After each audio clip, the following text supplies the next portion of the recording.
I'm Marcus. This is Wooden Wings Chronicles, and if it looks impossible, we build it anyway. This is the Dragonfly project, 8 meters of advanced engineering that builds on everything learned from the first design. 8 meters. The scale moves beyond typical small experimental aircraft into something more substantial, something that demands industrial fabrication approaches rather than hobbyist techniques. The builders working on the structure provide scale reference. They're constructing something significantly larger than themselves. That changes the nature of the work. You can't handhold an 8-meter aircraft segment. You need equipment, rigging, coordination. Every piece of wood, every joint, every carved surface represents hours of fabrication work and careful design consideration. This is engineering made tangible, theory becoming physical structure, calculations becoming load-bearing components. The difference between this and the Mosquito isn't just size, it's complexity, it's mass, it's the engineering challenges that scale non-linearly with dimensions. 4 body segments in the Dragonfly design compared to 6 in the Mosquito. The core principles remain consistent. Hollow structure to minimize weight, load-bearing ribs to distribute forces, wooden exterior over internal engineering framework for that combination of traditional aesthetics and modern functionality. But building a second iteration allows for refinement and execution. The joints fit with improved precision because the techniques are better understood. The curves flow more smoothly because the tooling approaches have been optimized. The lessons from the first build are consciously applied. This is how technical skills develop, not through instruction alone, but through practice, through iteration, through the feedback loop of building, testing, learning, and building again with improved technique.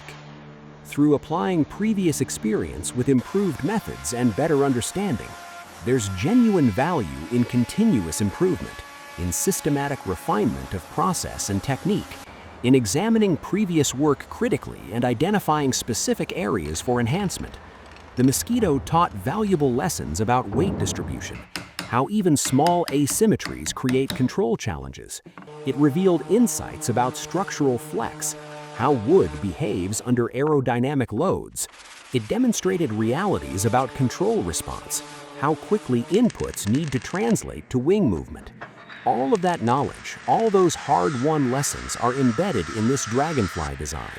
They're not visible in the structure, but they're there in every calculation, every material selection choice, every structural reinforcement decision, every control system specification. 4 wings, not 2, 4 independent wings. Dragonfly biomechanics in nature allow for capabilities that 2-winged insects cannot achieve. Hovering in place infinitely, flying backward, executing tight turning radius maneuvers, even flying upside down in some species.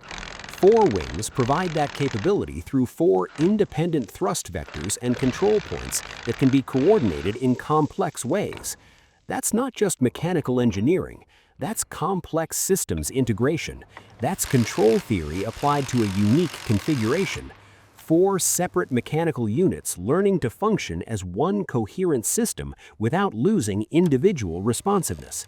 This is where the challenge intensifies significantly, where the complexity increases exponentially rather than linearly, where most practical projects would simplify, would reduce the number of independent variables, would make the control system more straightforward.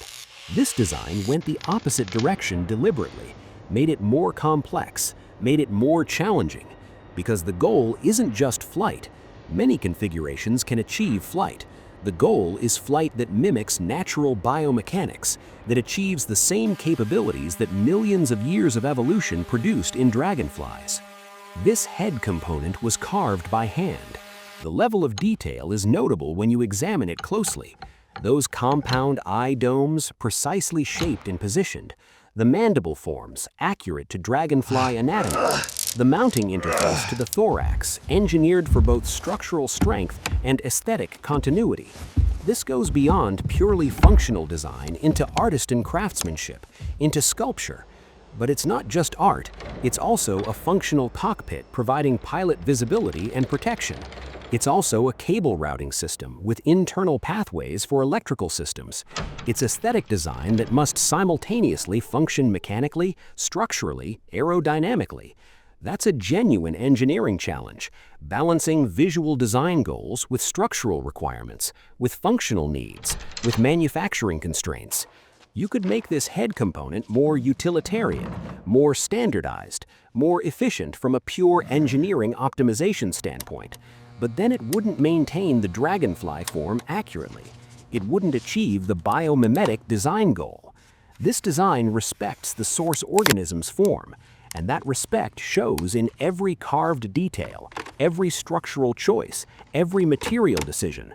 The compound eyes aren't just decorative, they provide the curved surfaces needed for optimal pilot visibility. The mandibles aren't just aesthetic, they house forward sensors and provide aerodynamic shaping. Form and function integrated through thoughtful design that refuses to compromise either aspect. Cables running through hollow head structure, batteries distributed across multiple segments for optimal weight distribution, thermal management systems to prevent localized overheating, load balancing circuits to ensure even power draw. This is the foundational electrical and control work, the part that enables everything else to function. Experienced builders understand the components nobody sees, the systems buried inside the structure, those determine ultimate success or failure.